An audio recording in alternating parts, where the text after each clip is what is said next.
bulletproof vest ang gidonate ni Mayor Acosta sa kapulisan sa Oroqueta City atol sa pag-instalar sa bagong hepe. Ania ang kumplitong detalye.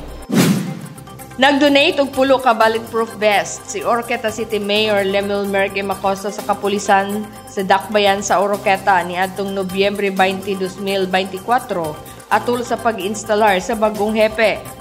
Sumala pa ni Mayor Acosta nga ang vest gamiton sa mga operasyon sa kapulisan, ilabi na sa kampanya batok sa illegal nga droga o sa pagsanta sa tanang mata nga kriminalidad sa Dakbayan. Ang pag-donate ni Mayor Acosta sa bulletproof vest nagpakita kini sa hugot nga suporta sa kapulisan aron mapadayon ang kahusay ug kalinaw sa Dakbayan. Usa-usab kini kalakang aron mapaligon ang kahimanan ug pagsiguro sa kaluwasan sa mga kapulisan dihang nagserbisyo sila sa katawhan.